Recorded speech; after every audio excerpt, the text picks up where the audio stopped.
Assalamualaikum warahmatullahi wabarakatuh. Bagaimana kabarnya anak? Alhamdulillah, semoga masih diberi kesehatan ya.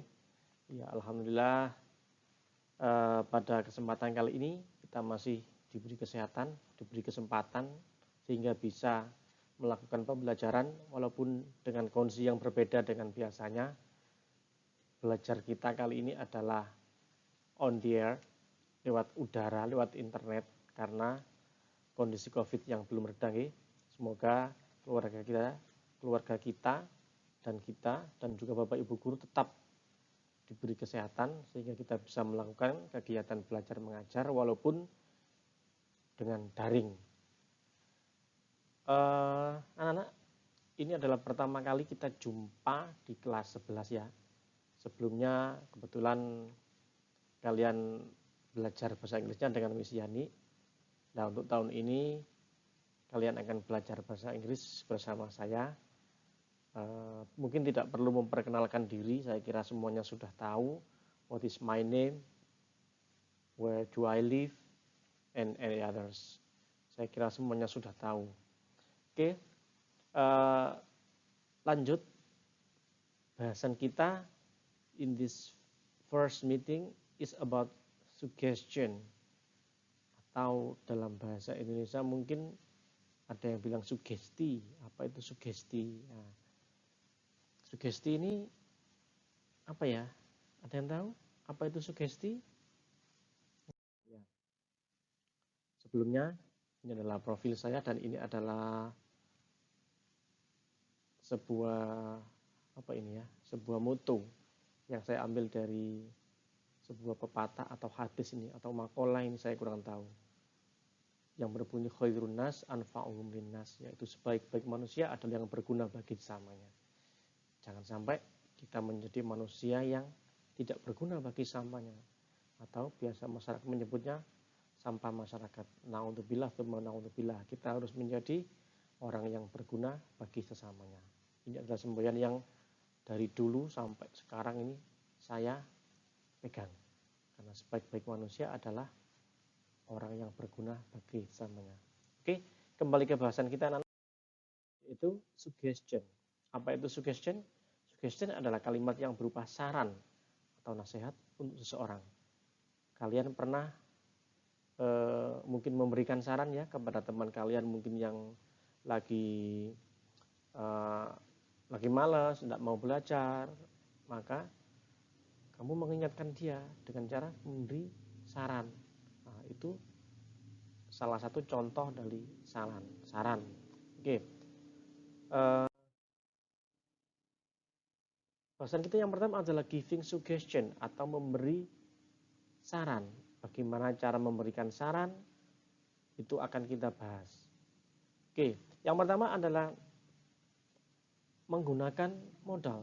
Ada beberapa cara dalam memberikan saran ini, ada beberapa rumus ya atau pattern. Yang pertama ini adalah ini. Yang pertama kita akan menggunakan model. Kita akan menggunakan pattern seperti ini. Subjek atau you plus should kemudian diikuti dengan verb one atau infinitive atau bahasa lainnya adalah base word. Dengan kata ini, dengan rumus ini kira-kira seperti ini akan jadi. Jadinya akan jadi seperti ini. Nah, you should go to the dentist. Ini adalah saran. You should di sini diartikan sebagai kamu seharusnya pergi ke dentist. Jadi should di sini bisa bermakna should atau seharusnya.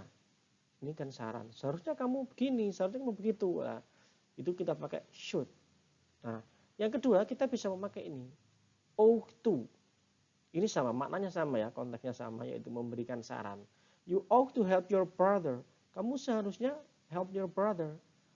Membantu saudaramu.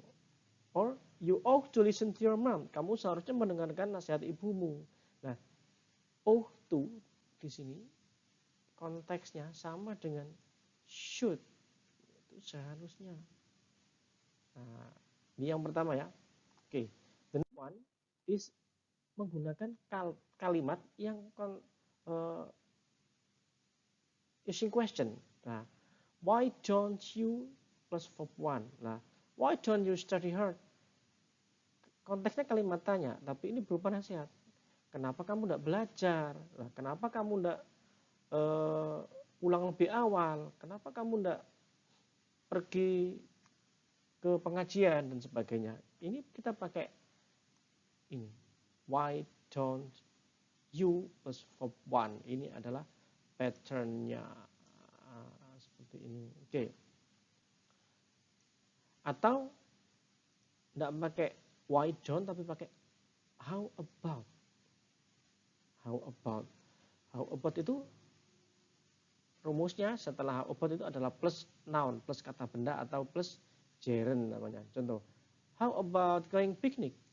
Bagaimana kalau kita pergi piknik? Nah, kira-kira seperti itu. Atau how about go fishing? Bagaimana kalau kita pergi memancing ya? Nah, ini how about. Ingat setelah how about itu biasanya kalimatnya setelah how about itu plus kata benda atau gerund. Gerund adalah kata kerja yang dibendakan atau bisa juga kata kerja yang ditambah ing yang menyatakan aktivitas. Contoh fishing, cycling and others, hiking and others. Nah, itu namanya gerund. Oke. Next, yang ketiga menggunakan using let's. Menggunakan let's atau ajakan. Ini juga saran, ajakan tapi yang bermakna saran. Contoh seperti ini. Let's finish the job. Let's go to the library. Let's come to the party. Ini menggunakan let's ajakan. Tapi konteksnya ini adalah advice, suggestion. Kira-kira seperti itu. Next, using I suggest, langsung menggunakan kata dasarnya yaitu suggest atau saran.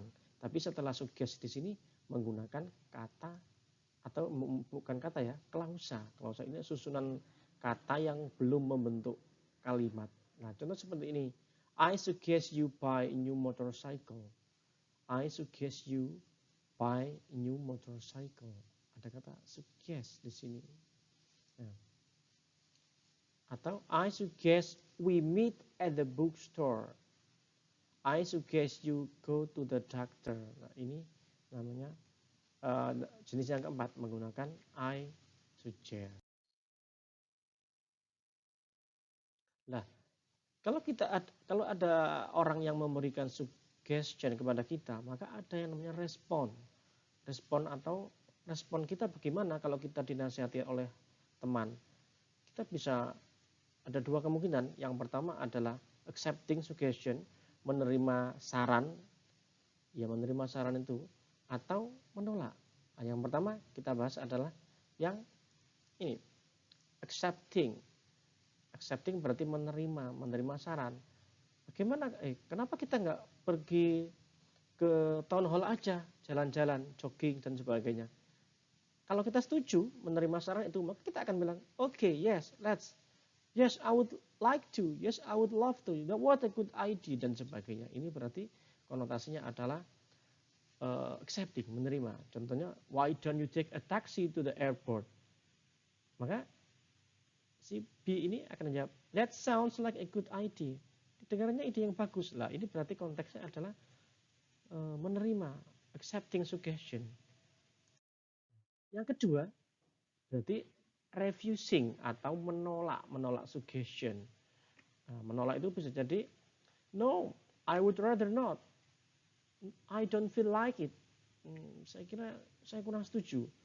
I dislike swimming at noon. Saya tidak suka swimming at noon. What an awful idea. Wah, idenya nggak menarik, idemu kurang bagus dan sebagainya. Ini adalah konteksnya refusing atau menolak saran. Contohnya ini. What about matching the final match on TV? No, I would rather not. There must be many commercial breaks during the match. Nah, kira-kira konteksnya itu. Oke anak, tolong dari penjelasan ini dipelajari betul ya. Atau kalian bisa lihat di worksheet kalian, di buku LKS kalian. di bab pertama, silakan dipelajari. Pertemuan mendatang lagi